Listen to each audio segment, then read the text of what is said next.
Graça e paz, amados de Deus. Como é que vocês estão? Vocês estão bem? Estamos aí para mais uma série, né? Mais um vídeo da série Teologia Pentecostal. Você está no seu nosso ponto teológico, e estamos aí compartilhando conhecimento pelas internets. Peço a você que, desde já, para você não esquecer, já dê um like aí, principalmente você que já está acompanhando essa série já há algum tempo. Você que chegou aqui de paraquedas, assim, sem querer, querendo, você caiu aqui, né? Peço a você que se inscreva, né? Inscreva no nosso canal. Se inscreva, ative o sininho da notificação. Peço desde já que você possa estar ajudando a engajar o canal, né? Compartilhando este vídeo aí com outros grupos, né? Outros grupos, né? Nas redes sociais, Telegram, Facebook, WhatsApp, para ajudar a engajar o canal, tá certo? E aqui embaixo também, se você deseja nos abençoar, você sente no nosso coração, você entende que esse canal é importante, aqui embaixo nos comentários tem o nosso Pix. Você pode nos abençoar com qualquer valor, qualquer quantia que o Senhor colocar no seu coração. Você pode também tornar-se um apoiador fixo, né? Fazendo isso aqui embaixo nos comentários tem o link do apoio. Se você vai lá na plataforma, torna-se um apoiador mensal, um patrono, patrocinador deste canal, a partir de R$5. Pastor, eu posso com 5, com 10, com 15 dentro das minhas posses? Faça isso. Fazendo isso, vamos colocar você no nosso grupo do WhatsApp, o grupo WhatsApp da família Point, E você vai lá na plataforma, você vai ver um valor, né? Uma meta que nós temos. Quando alcançarmos essa meta, vamos começar a sortear livros de teologia mensalmente para os patronos, para os apoiadores, tá certo? Então vamos lá, aula 21. Estamos aí estudando a sistemática de Stan Horton. E estamos na página 80, vamos lendo e comentando. Ele vai falar sobre revelação especial. Ok? Diz assim: posto não podermos conhecer o plano divino da redenção por meio de alguma teologia natural, precisamos de uma teologia revelada mediante uma revelação especial de Deus. Por exemplo, normas, mandamentos e proibições morais foram estabelecidos para Adão no Éden pela revelação especial e não geral. Embora antecedesse a queda, a revelação especial é primariamente entendida em termos de propósito redentor. A revelação especial complementa o desvendamento que Deus fez de si mesmo na natureza, na história e na humanidade, e edifica-se no alicerce da revelação geral. Mas, levando-se em conta que a revelação geral não pode trazer salvação, as verdades adicionais contidas na revelação especial são essenciais à felicidade eterna do ser humano. Aí cita aqui Romanos 10, versos 14 e 17. Né? Quando você vai estudar os grandes pensadores, os grandes teólogos na história do cristianismo, quem dava muita ênfase a essa ideia de que sem a revelação especial jamais um homem poderia seguir verdadeiramente o evangelho, quem vai trazer essa ideia é Agostinho, né? Sim, o famoso teólogo Agostinho, que foi filósofo, foi teólogo. E quando você lê Confissões, que é um clássico, né, da literatura cristã, escrita por ele, aliás, temos aqui também na nossa playlist essa série, né, lendo e comentando Confissões, essa obra de Agostinho de Hipona. Aí ele vai trazer esse entendimento, né, de que na ignorância, é verdade isso, né, na nossa ignorância espiritual, o homem apenas ele vai descendo mais fundo no abismo, né, vai se afundando mais na lama do pecado, da depravação espiritual, moral, intelectual.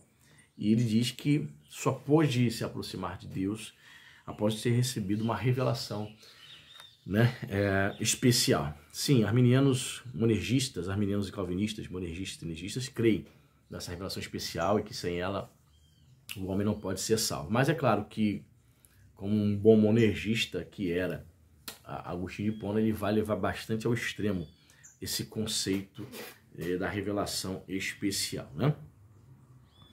A revelação pode ser pessoal.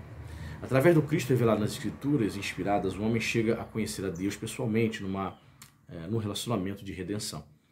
Começando com o conhecimento de coisas a respeito de Deus, sua existência, perfeições e exigências morais, o homem adquire conhecimentos práticos do próprio Deus por intermédio da comunhão pessoal. Embora a neo-ortodoxia considere que a revelação especial exista somente na pessoa de Cristo e classifica as Escrituras como mera testemunha dessa revelação divina, o cristianismo evangélico reconhece como revelação tanto o verbo vivo quanto a palavra escrita. De fato, né, essa revelação se dá através da comunhão mística, né? Mística no sentido da espiritualidade que é voltada para um contato com a pessoa de Jesus Cristo, nesse sentido. Tanto a comunhão com o Senhor Jesus, né? Ele se revela pelo fato do seu Espírito habitar em nós. Então o Espírito Santo ele vai revelando a cada dia a pessoa de Jesus Cristo e o que devemos fazer para segui-lo, para amá-lo e servi-lo, né? E óbvio também, quando você estuda as Escrituras Sagradas, quantas foram as vezes que o Espírito Santo falou de maneira mais profunda em textos que você até mesmo já conhecia, já tinha lido há tantos anos, e ele se revelando de maneira mais plena, mais profunda. Eu acho isso incrível, fantástico, essa revelação através das Escrituras Sagradas e da própria comunhão com o Senhor Jesus, né? Ontem eu estava vendo um vídeo falando sobre 17 famosos, artistas famosos no mundo que não creem em Deus. E o vídeo mostrava a pessoa e logo em seguida colocava uma frase, né? Uma frase que ela tinha dito a respeito de Deus. E assim, claro, né? Muitas dessas frases realmente blasfemas, né? Mas teve uma artista, até que me falha a memória quem era agora, que falou o seguinte: nunca tive necessidade de Deus. De fato, eu não preciso de um Deus para viver a minha vida. Tipo assim, eu não tenho necessidade de ter que adorar e servir a um Deus. Eu ouvi também isso, né? Quando eu ouvia muito aquele jornalista no rádio, o Ricardo Boechat, faleceu num acidente de helicóptero. Ele era ateu também, se declarava ateu, e ele muitas vezes ele declarava isso, que ele nunca sentiu nenhum desejo na sua vida de ter que ir a uma igreja, ter que obedecer ao Deus da tradição judaico-cristã. Ele falou que não via nenhuma necessidade disso. Isso é interessante, né? Porque muitas pessoas, quando vivem suas crises, seus dilemas nas suas vidas, elas se lembram de Deus, né? Elas se lembram das palavras dos seus pais, né? Falam de Deus, dos seus avós, ou quando ia na igreja, levado pela mãe, pelo pai, quando criança, aquilo vem à sua memória e ela vivendo aquela crise existencial, ela se volta para Deus. Outras pessoas não. As pessoas, pelo contrário, elas endurecem mais e mais o seu coração, né? E declaram, porque está vivendo um momento de crise familiar, um divórcio, um momento de um vício do álcool. A pessoa diz: não, eu venço isso aí de outras formas, não preciso me apegar à religião. Então isso, é por isso que a Bíblia vai dizer, né? Diz o tolo em seu coração, não há Deus. São tolos, né? Diz mais aqui: a restrição neortodoxa da revelação a um encontro pessoal não proposicional com Deus, que é totalmente outro, também deixa de respeitar devidamente o conteúdo do ensino bíblico. Embora o verbo represente a forma mais sublime da revelação que Deus fez de si mesmo, a Escritura não limita a revelação divina a essa modalidade, embora importante. Pois é, a escola da dialética, né? Que é representada por Karl Barth e Emil Brunner, né? Também chamada a escola da neortodoxia. Então, assim, não se engane com o título Escola da Neortodoxia, você achando que eles são extremamente ortodoxos. A maioria deles beberam da fonte do liberalismo teológico. E uma das questões, dos conceitos que esses neortodoxos ou o pessoal da escola da dialética ensinava, principalmente Karl Barth, é que a revelação se dá no encontro pessoal do indivíduo com a Bíblia. Por isso que essa famosa frase, talvez você já tenha ouvido, a Bíblia não é a palavra de Deus. A Bíblia contém. Você já ouviu essa expressão? Pois é, veio dessa escola da neortodoxia. Karl Barth dizia isso. É um encontro pessoal, proposicional com Deus. Ok? Então a Bíblia não seria a palavra de Deus. Isso é muito perigoso isso, né? Ou seja, a pessoa teria um encontro existencial com determinados textos, narrativas, episódios ali, mas ela em si não é a palavra, né? Por conta desse conceito de que a Bíblia não é a palavra, você vai ver, por exemplo, o Caio Fábio, né? Que é um desigrejado, herege aí, tá na internet, você conhece. ele rejeitando, por exemplo, as epístolas de Paulo, o Novo Testamento, né? Ele rejeita. Por exemplo, Paulo vai falar contra o homossexualismo, então ele rejeita totalmente. Não, isso aqui é Paulo, o homem, falando. Ele não acredita, que os autores, os apóstolos foram inspirados pelo Espírito Santo ao escrever aquelas epístolas e que ali é o próprio Deus falando. Tal, também para justificar o fato de que o filho dele seja homossexual, né? Então ele precisa convencer a si mesmo de que a Bíblia não é a palavra de Deus, entendeu? Infelizmente. Diz mais aqui, é mediante a revelação especial das Escrituras que chegamos a conhecer Jesus Cristo. Estes, porém, foram escritos para que creiais, ou continueis crendo, que Jesus é o Cristo, o Filho de Deus. João 20:31. Você conhece ali o texto do Evangelho, capítulo final, capítulo 20, verso 31. João, ele vai trazer essa declaração. Ó, todos esses escritos aqui foram escritos para quê? Com um propósito, para que vocês continuem crendo que Jesus é o Filho de Deus. Então, o propósito do Evangelho de João foi ser escrito para reafirmar a fé e comprovar que Jesus é Deus. Né? Compreensível. Na revelação especial das Escrituras, Deus se revelou na forma antropomórfica, ou seja, segundo as características da linguagem humana daqueles tempos, e empregou categorias humanas de pensamento e de ação. Erickson, no seu livro, tem uma seção bastante esclarecedora que trata da equivalência linguística usada na comunicação verbal de Deus. Ele faz uma distinção entre os termos unívoca, palavra que tem um único significado, por exemplo, coelho, e equívoca, palavra que possui significados completamente diferentes, como, por exemplo, bote. Bote para remar e o bote dado por uma cobra. E tem o verbo também, né? Bote, ou seja, o verbo botar. Isso sugere que as escrituras empregam linguagem analógica, que se coloca entre unívoca e equívoca. Por exemplo, uma corrida de automóveis e uma corrida a uma loja de liquidação. Na linguagem analógica, sempre há pelo menos algum elemento unívoco. Ao se revelar, Deus selecionou elementos que são unívocos no seu universo e no nosso. Ao empregar o termo analógico, pois queremos dizer qualitativamente iguais. Em outras palavras, a diferença é de grau mais que de tipo ou de gênero. Então, muitas pessoas se confundem, né? Principalmente quando as pessoas estão começando a ler a Bíblia, o novo convertido. Quando lê texto, por exemplo, linguagem antropomórfica, né, no Antigo Testamento. E o dedo de Deus, a mão de Deus, o braço do Senhor, usando uma linguagem antropomórfica, ou seja, trazendo uma compreensão de que, usando uma metáfora, né, linguagem analógica. Deus não tem braço, Deus é espírito. Jesus vai dizer isso em João capítulo 4. Mas o autor se utiliza dessas expressões, até porque na antropologia judaica, o corpo humano tinha, e outras coisas também, que não possuem o corpo humano, tinham significados interessantíssimos. Por exemplo, na cultura judaica, chifres de animais, óbvio, né? Chifres, e tem um sentido de poder e autoridade. Tem significados interessantíssimos, né? Então, quando se fala o braço do Senhor, é óbvio que está falando sobre sua onipotência, seu poder.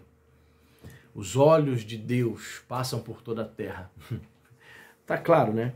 Que é uma linguagem antropomórfica, que é uma linguagem analógica, metafórica, para dizer que Deus, ele vê todas as coisas, que ele é onisciente.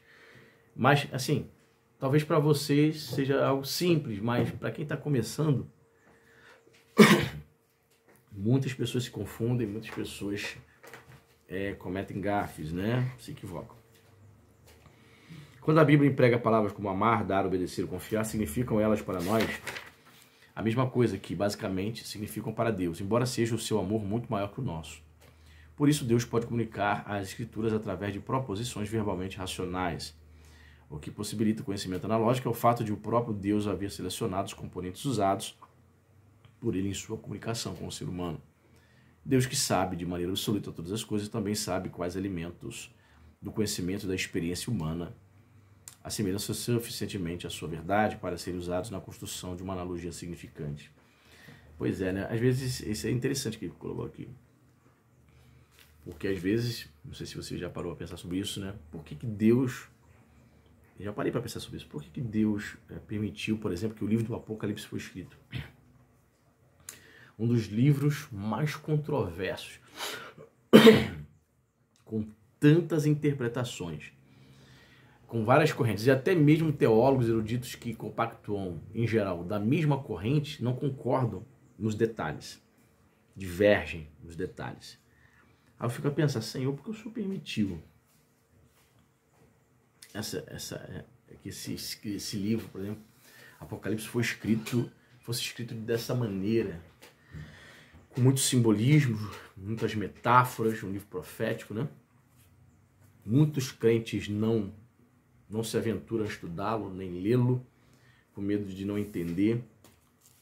Conheço pregadores que não pregam o Apocalipse justamente porque entende que é uma mensagem, o livro no todo, uma mensagem que não serve para a igreja. Esse é o entendimento que eu vejo.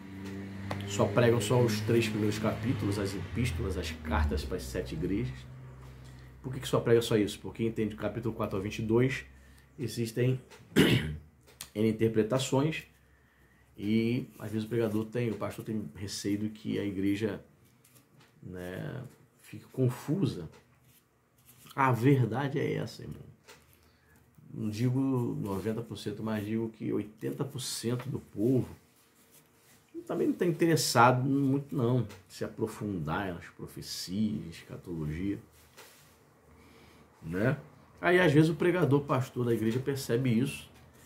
São pessoas que não estão interessadas, elas querem uma palavra que ela se utilize no dia a dia. Elas querem uma mensagem para resolver seus problemas para ontem.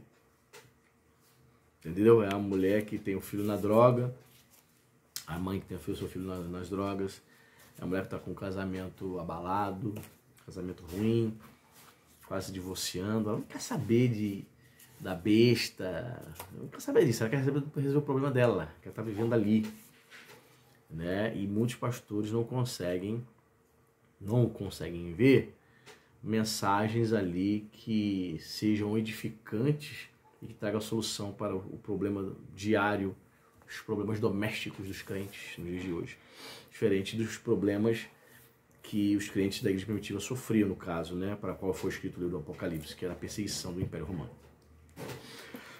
Ele diz mais aqui: já que o conceito analógico da comunicação não pode ser verificado exclusivamente pelo raciocínio humano, por não possuirmos todos os fatos, aceitamos tal pressuposição como questão de fé.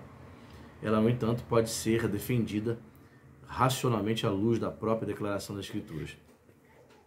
A humanidade depende de Deus para se apropriar da revelação especial.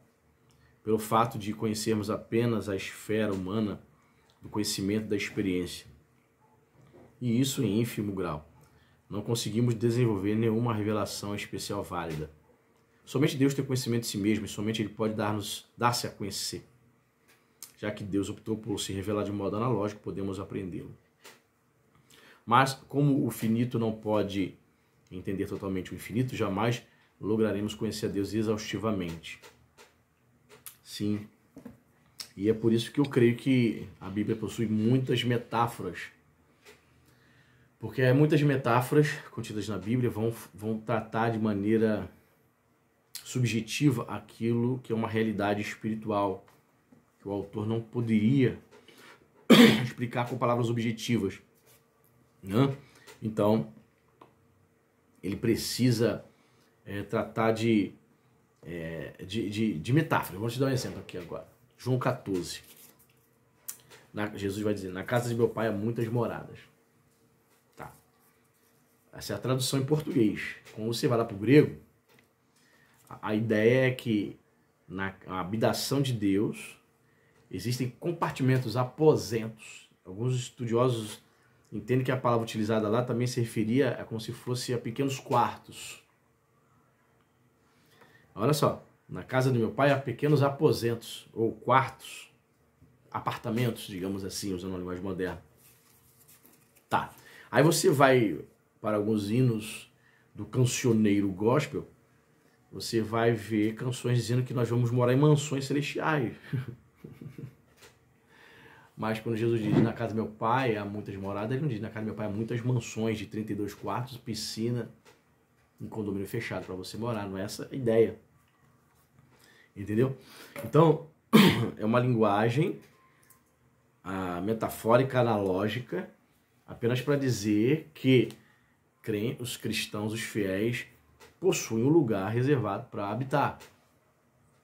Também nós não podemos achar que a linguagem usada ali no grego, compartimentos, aposentos, possa se igualar ou se comparar tão somente aos apartamentos, às kitnets dos nossos dias. Entende? Então, foi a maneira que o Espírito Santo direcionou os escritores bíblicos para tentar trazer, através de palavras, de conceitos que a gente entende, verdades espirituais, né? O que diz mais aqui?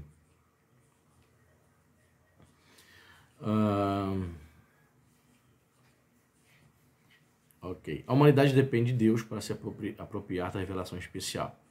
Pelo fato de conhecermos apenas a esfera humana do conhecimento da experiência, e isso em ínfimo grau, não conseguimos desenvolver nenhuma revelação especial válida. Somente Deus tem conhecimento de si mesmo. Já até li esse pedaço, né? Deus sempre permanece incompreensível, embora o que dele conhecemos equivalha ao seu conhecimento de si mesmo. O grau do nosso conhecimento é infinitamente melhor. O conhecimento de Deus, mediante as Escrituras, é limitado, mas verdadeiro e suficiente. É o que eu costumo dizer, existem muitos crentes que têm muitas curiosidades, várias coisas, né? Por que a Bíblia não fala isso? Por que a gente não está sabendo, não sabe disso? Por quê? Porque aprova é Deus na sua soberania, e aí você vai questionar com Deus, vai perguntar para Deus. Aprove a Deus revelar para nós o suficiente para você ir para o céu, filho. Deus não escreveu as Escrituras Sagradas como um compêndio para atender as minhas curiosidades. Enciclopédia de curiosidades. Não, a Bíblia não foi escrita para isso, não. A Bíblia foi escrita para revelar o plano redentor da salvação ao homem. Ok? Culminando, obviamente, na pessoa de seu Filho Jesus.